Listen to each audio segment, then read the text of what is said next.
Глава региона Владимир Уйба записал видеообращение для жителей республики.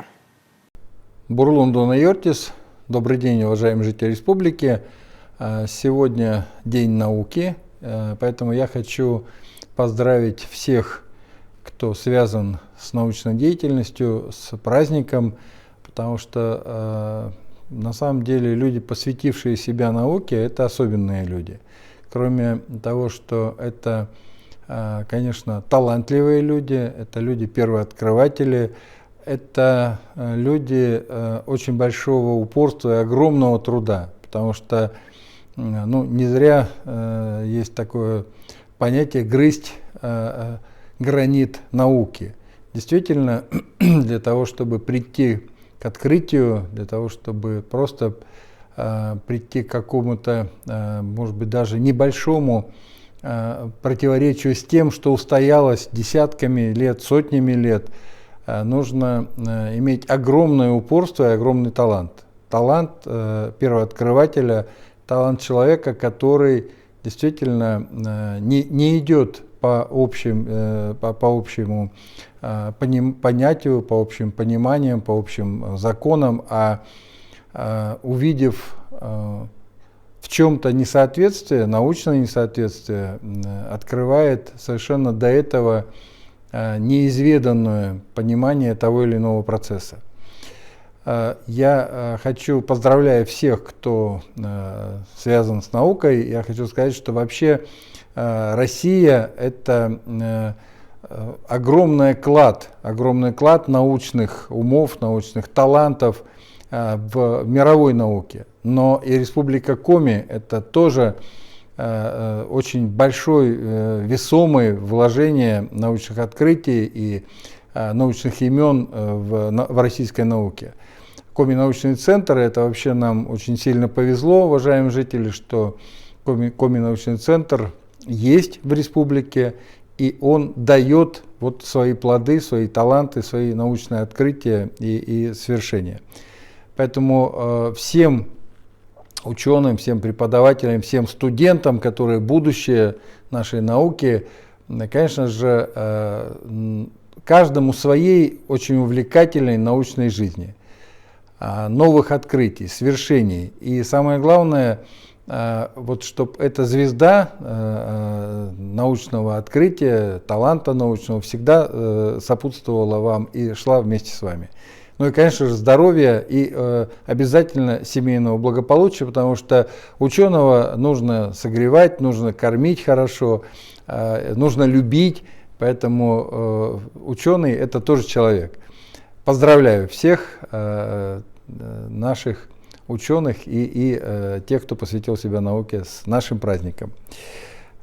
Ну и сегодня у меня по эпид-ситуации достаточно большое будет сообщение, ну не потому что цифр много, это тоже так, потому что мы снова начали очень сильно прибавлять в заболевших. Мы сегодня за сутки заболело у нас 1645 человек, вчера это было 1488 человек. И, конечно, города, муниципалитеты практически все задействованы сегодня в борьбе с ковидом. По коечному фонду, да, вот я снова хочу сказать по цифре, да, вот я сказал, что сегодня заболевших 1645, из них 119 человек вакцинированных, но практически 90%, более 90 человек, это те, кто из вакцинированных, это переносят заболевание легко, амбулаторно.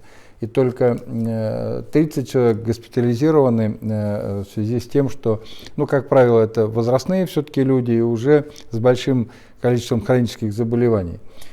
Теперь по коечному фонду. Мы, конечно, на грани того, чтобы снова дополнительно разворачивать койки, потому что по развернутым у нас 1957 коек, а по занятым 1725.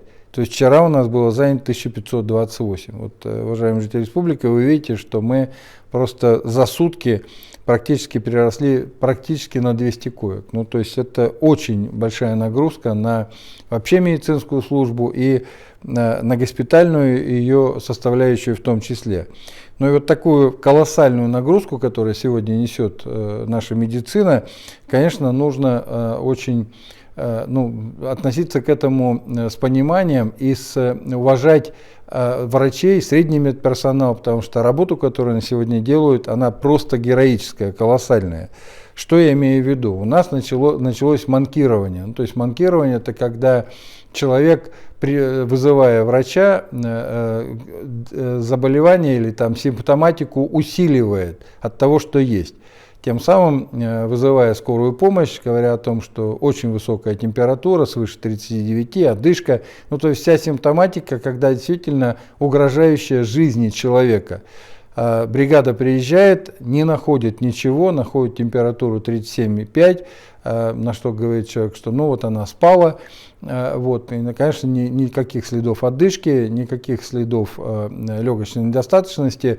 Просто потом человек сознается, что ну вот он из поликлиники врача ждал, посчитал, что долго уже врача нет, ну и поэтому решил вот вызвать скорую, зная, на какую симптоматику скорая приедет.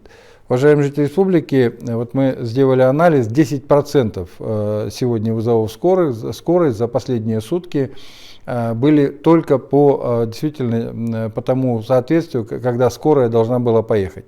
90% вызовов – это вызова, по которым скорой не нужно было приезжать. Соответственно, мы просто отвлекли бригады от действительно тяжелых случаев. Я снова и снова прошу относиться к работе медицинской, особенно скорой медицинской помощи, ну и вообще врачебного и медицинского сообщества с уважением. Еще раз напоминаю, что скорая помощь необходимо вызывать при температуре свыше 39 градусов, которая не поддается снижению жаропонижающих средств. Второе. Это, конечно же, появляющаяся симптоматика дыхательной недостаточности. Это одышка. Если есть пульсоксиметр, вы видите, что снижение кислорода в крови, насыщение кислорода ниже 94%. И общее просто тогда, когда вы видите, что действительно уже ситуация выходит из-под контроля, безусловно, это скоропомощное состояние, здесь нужно незамедлительно вызывать бригаду скорой помощи. Но если мы все начнем вызывать бригаду скорой помощи, да, то как раз к тем, кто нуждается в экстренной помощи, скорая просто не доедет, потому что она будет как раз на тех 9 случаях, которые вот такой скорой помощи не нуждаются. Уважаемые жители республики, еще раз прошу этому уделить отдельное внимание. Теперь по вакцинированным. Мы продолжаем очень активно наращивать число вакцинированных. На сегодняшний день таких людей у нас 413 369 человек.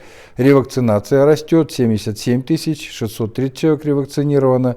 Тем не менее, у нас большой остаток вакцины, более 131 тысячи доз, поэтому нужно, конечно же, вакцинироваться. Ну и в заключение по умершим. За сутки умерло 8 человек, среди них, опять же, нет вакцинированных. Снова и снова вот цифрами, да, статистикой убеждаю вас в том, что нужно обязательно вакцинироваться. На этом у меня вся информация. Всего вам самого доброго. До следующей встречи. Не болейте, берегите себя.